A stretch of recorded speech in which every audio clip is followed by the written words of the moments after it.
आज सुनते हैं महाशिवरात्रि की व्रत कथा। महाशिवरात्रि के विषय में भिन्न भिन्न मत हैं।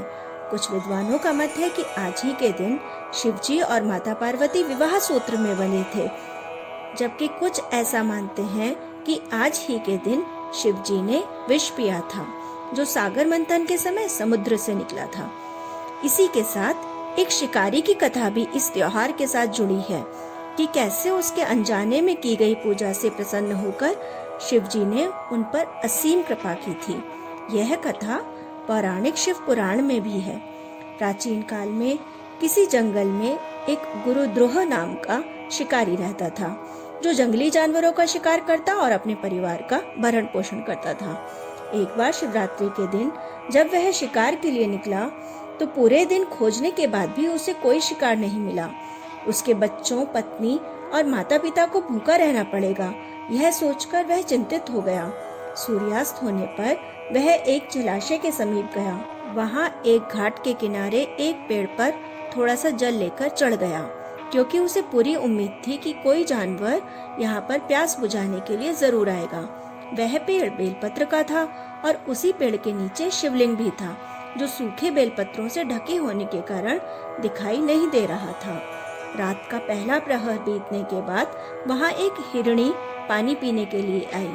उसे देखते ही शिकारी ने अपने धनुष पर बाण साधा। ऐसा करने से उसके हाथ के धक्के से कुछ पत्ते और जल की कुछ बूंदें नीचे बने शिवलिंग पर गिरी और अनजाने में ही शिकारी की पहले प्रहर की पूजा हो गई। हिरणी ने जब पत्तों की खड़खड़ाहट सुनी तो घबराकर ऊपर की ओर देखा और भयभीत होकर शिकारी से कांपते हुए स्वर में बोली, मुझे मत मारो। शिकारी ने कहा कि वह और उसका परिवार भूखा है, इसलिए वह उसे नहीं छोड़ सकता। हिरणी ने वादा किया कि वह अपने बच्चों को अपने स्वामी को सौंपकर लौट आएगी, तब वह उसका शिकार कर ले। शिकारी को उसकी बात का विश्वास नहीं हो रहा था। उसने फिर से शिकारी को यह कहते हुए अपनी बात का भरोसा करवाया कि जैसे सत्य पर ही धरती टिकी है, समुद्र मर्यादा में रहता है, वैसे ही वह भी सत्य बोल रही है। क्रूर होने के बावजूद शिकारी को उस पर दया आ गई और जल्दी लौटना कहकर उसने हिरनी को जाने दिया।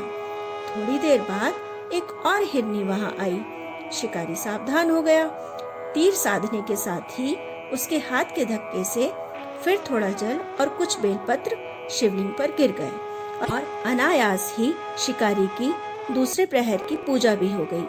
इस हिरनी ने भी भयभीत होकर शिकारी से जीवन दान की याचना की, लेकिन उसके अस्वीकार करने पर उसे लौट आने का वचन यह कहते हुए दिया कि उसे ज्ञात है कि जो वचन देकर पलट जाता है उसका अपने जीवन में संचित पुण्य नष्ट हो जाया करता है। इस तरह शिकारी ने उसे भी जाने दिया। अब तो वह इस चिंता से व्याकुल हो रहा था कि उनमें से शायद ही कोई हिरनी लौट कर आए और अब उसके परिवार का क्या होगा। इतने में ही उसने जल की ओर आते हुए एक हिरण को देखा। उसे देखकर शिकारी बहुत प्रसन्न हुआ और फिर से उसने धनुष पर बाण चढ़ाया और इस तरह उसके तीसरे प्रहर की पूजा भी संपन्न हो गई। लेकिन पत्तों की आवाज से हिरण सावधान हो गया। उसने शिकारी से पूछा, तुम क्या करना चाहते हो? वो बोला, अपने कुटुंब को भोजन देने के लिए तुम्हारा वध करूंगा। हिरण खुश होकर कहने लगा, मैं धन्य हूँ कि मेरा यह शरीर किसी के काम आएगा।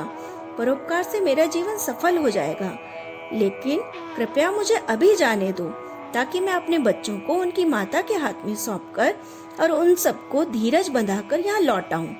शिकारी का हृदय उसके पाप पुंज नष्ट हो जाने से अब तक शुद्ध हो गया था, इसलिए वह विनय पूर्वक बोला, जो यहाँ आए सभी बातें बनाकर चले गए और अभी तक नहीं लौटे।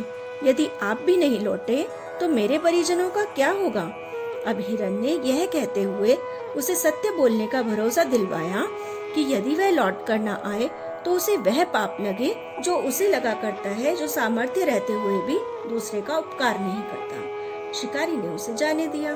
रात्रि का अंतिम प्रहर शुरू होते ही उस शिकारी के हर्ष की सीमा नहीं थी, क्योंकि उसने देखा कि सभी हिरण हिरनी अपने बच्चों सहित एक साथ आ रहे थे। उन्हें देखते ही उसने अपने धनुष पर बाण चढ़ाया और इस तरह उसके चौथे प्रहर की भी शिव पूजा संपन्न हो गई। अब उस शिकारी के शिव कृपा से सभी पाप भस्म हो गए थे। इसलिए वह सोचने लगा, ये पशु धन्य हैं जो ज्ञानहीन होकर भी अपने शरीर से परोपकार करना चाहते हैं।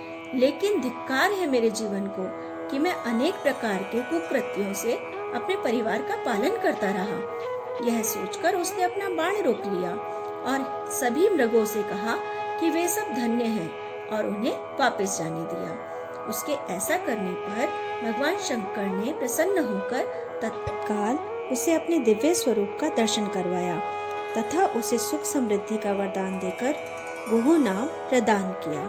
दोस्तों, यही वह गुह था जिसके साथ भगवान श्री राम ने मित्रता की थी। ऐसे भगवान शिव और शिवा हम सबके चिंतन को सदा सदैव सकारात्मक बनाएं और सबकी मनोकामनाएं पूरी करें। तो दोस्तों, ये थी आज की कहानी। अगर आपको ये कहानी पसंद आई हो तो इसे लाइक करें, शेयर करें और मेरे चैनल मनमोहक कहानियों को सब्सक्राइब करना ना भूलें। तो मिलती हूँ फिर एक नई कहानी के साथ। Till then, bye.